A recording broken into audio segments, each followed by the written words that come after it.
All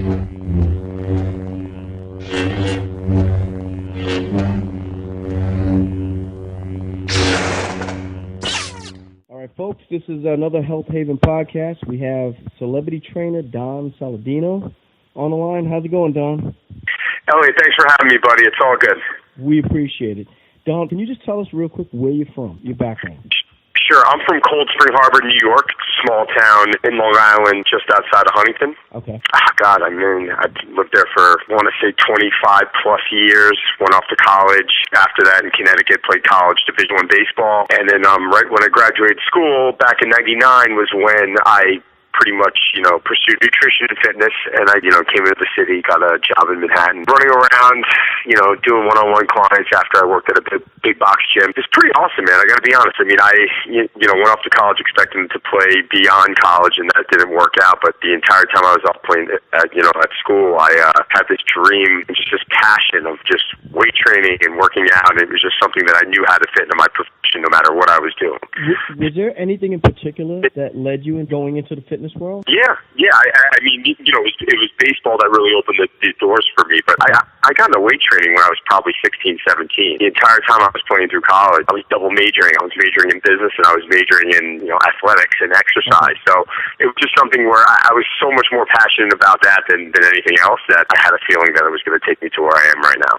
Excellent. When it comes to training methods, what training methods do you use personally? Yeah, well, personally, it's funny because I'm really hopping around a lot. I mean, I pretty much, when it comes to my own personal workouts, I design everything in blocks, so I could be doing, West Side, and I could be doing, the whole conjugate method and max effort, dynamic effort for a few months, and then from there, which is more of a powerlifting background, I'll dive more into bodybuilding. Through the entire time, I pay really close attention to the, functional movement screening and my FMS and how my body's moving, and that's really a great tool to just let me know, if certain areas of my movement patterns are kind of slipping away. Because as you know better than anyone, when you dive into one specific training style, right, it can get a little one-dimensional. Absolutely. So, especially with bodybuilders, bodybuilders are just focusing so much on aesthetics and how they look, but they start losing that movement pattern.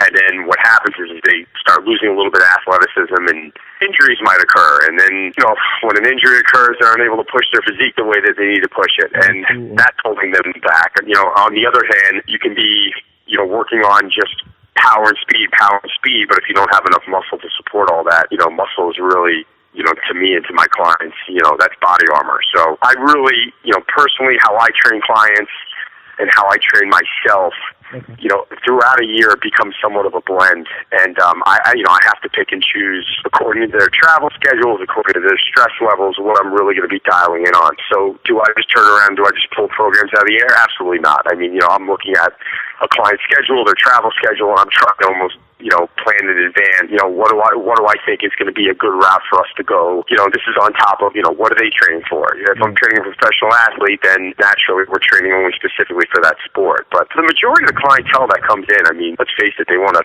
feel good, look good, and, be strong. So they almost want a little bit of a blend of everything. Now, you are a celebrity trainer, and I imagine that has very different than the average clientele. What differences do you see when you deal with your celebrities? It's really not. I mean, I think this is the misconception. Everyone thinks that because you're training celebrities that there's something different. I mean, at the end of the day, what is different is that when they're training for a role in advance, they have extra time to train and they have extra time to rest. Okay. It's almost easier. And when they come to you, it's not, this is part of their job. So that's why I really enjoy working with them, because it's very similar to me working with professional athletes. When, right now I'm getting Ryan Reynolds ready for Deadpool, and I was with him yesterday, and it's something where this is his job. He takes it incredibly seriously, and we're sitting there working on nutrition, and we're discussing how he's resting. They just had a baby, so there's all these factors that are really important for him to pay attention to. So a celebrity trainer, you know what, I'm a strength coach and trainer that just happens to train celebrities. I mean, calling me a celebrity trainer, I never really understood it. It was just something where the majority of my clients are, normal people. That's what operates my, establishment, Drive 495. And, I've probably worked with anywhere from 30 to 40 different, maybe even more, different athletes and celebrities. So it's been fun. It's been a great thing for business, but in a nutshell, they come to you with a goal in mind, and it's it's your job to get them there. But now, you mentioned Drive 495. Can you tell us a little more about that? Yeah, absolutely. Drive 485 is a club my brother and I opened 9 years ago. It was kind of interesting. It first started mainly focusing on pretty much executives and golf fitness. Okay. And it turned out, it turned into more of a sports, overall performance club. My first celebrity I ever worked with was Hugh Jackman, and I got him ready for Wolverine in Australia. I mean, this was a while ago, probably 7 years ago. That's what got me really into the business pretty heavily and helped me become a pretty recognizable name in the fitness industry. But right around that time is when the club went from, mainly just being golf and golf fitness to just overall performance. And, we're a place now you can come into and, we have doctors will send you to for bloods and saliva and adrenal testing. And, we have different, devices that measure readiness. And it's not just about coming in and doing sets and reps. We're paying really close attention to the nervous system. We've got a phenomenal nutritionist that works with us that has a complete understanding on all this stuff. So he works really closely with all of our coaches and all of our physical therapists and, even our golf coaches, because we still have golf coaches in there. So, it was a club my brother and I opened a while ago, and I think you're going to be seeing a lot more of the club's name pretty soon, hopefully. And it's been a great project for us. Now, it seems like that facility is the facility of the future.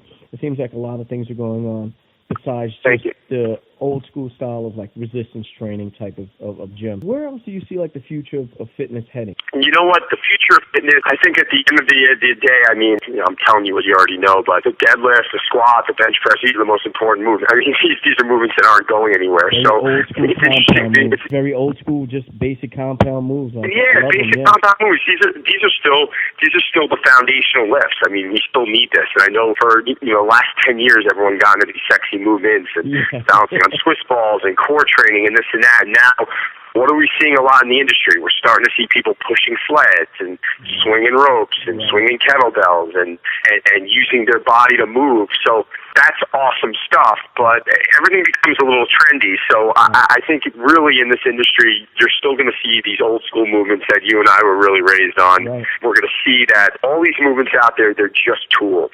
And it's not something that there's no be-all, end-all. It's normally a red flag that goes off for me is when I hear a trainer I'm a kettlebell trainer. I'm like, I love kettlebells. I'm RKC certified. I'm SFG certified. But this is the tool in my toolbox. You know what I'm saying? And this is just something that we use, to get from point A to point B for one specific individual. And anytime someone is just dialing in on one specific training methodology, unless you are training for one specific thing, I think it's normally a red flag in my opinion.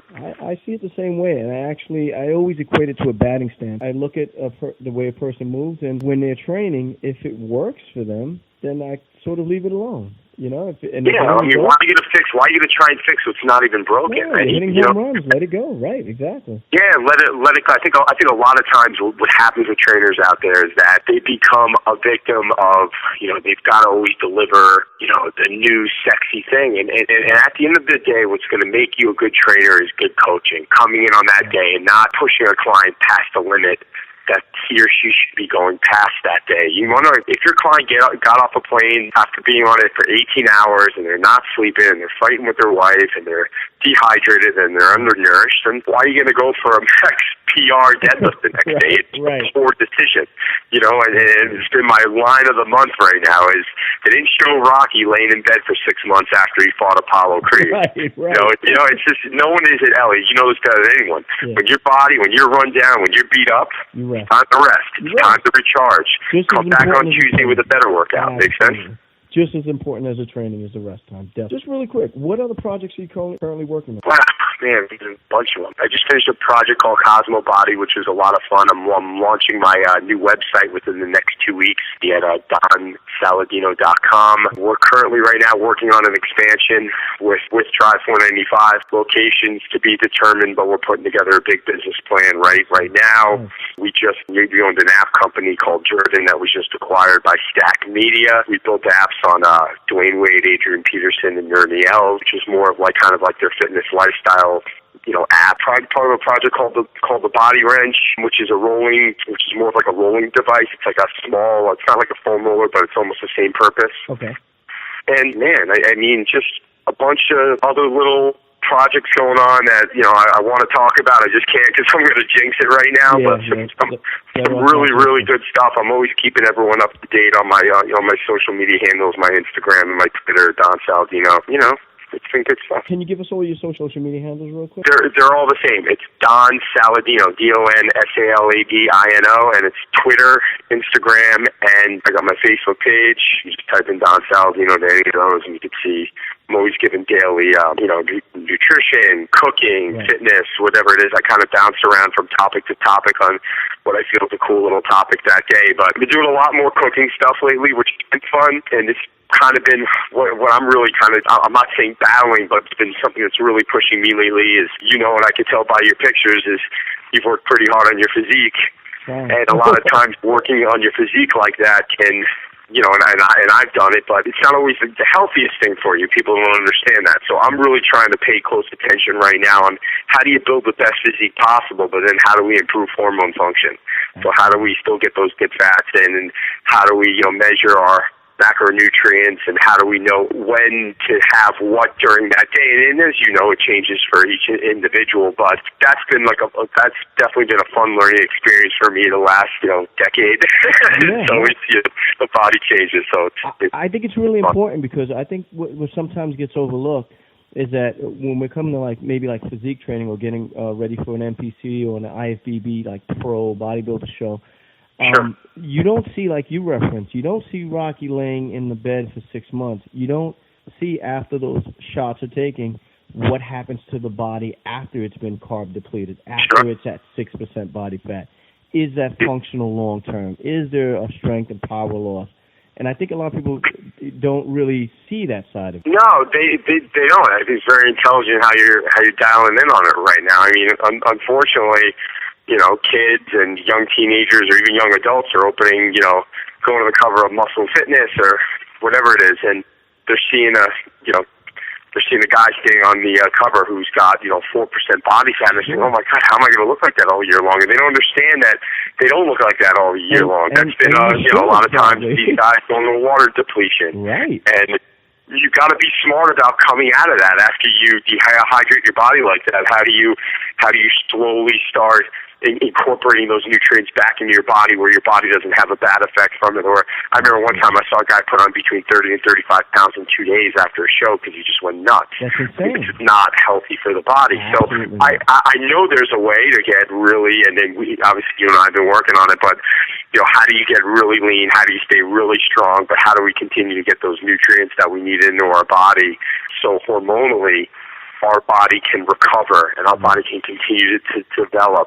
Not where, our testosterone levels start dropping and our growth hormone levels are dropping and all these levels in our body that should be naturally, being naturally produced are being damaged because we're running around all day having no carbohydrates. This is something I wish the industry would talk more about, because it's really giving off a false perception to these young kids coming up. And, that's why a lot of times these people dive into steroids. They don't realize that they can develop an incredible physique without having to touch that stuff. Absolutely. And, it's just, that's a whole other conversation. I couldn't agree more. And I try to hammer that home with the fact that, all right, depending on the age level, you might have a 25-year-old who, looks at, 5% body fat. But what are you going to look like when you're 40, 50, 60, 70? Are you planning to live that long? And that's something that, again, just backing up what you're just saying right now, I think the industry is really, a lot of things that are going on in the industry and some of these magazines there has to be a counterbalance. I think you and I provide that. We try to anyway, Yes. I mean, you're coming from my same school of thought here. I mean, yes.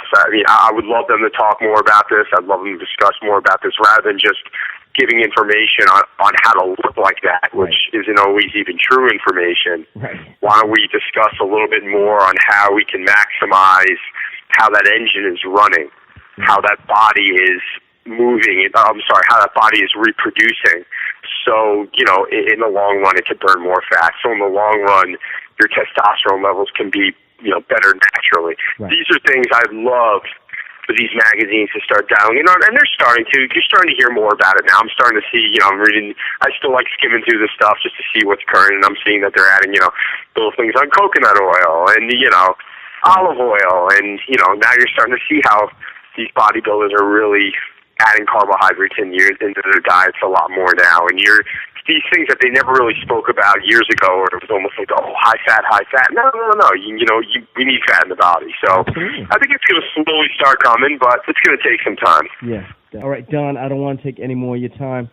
Folks, that was Don Saladino on the Health Haven podcast. Don, thank you so much for your time. Elliot, really appreciate it, man. I've been keeping up with you. It's an honor to be on, and love you to come down to Drive 495 one of these days. Maybe we can get a workout in together. That'll be excellent. I'm going to take you up on that. Let's do it. Thanks, Don.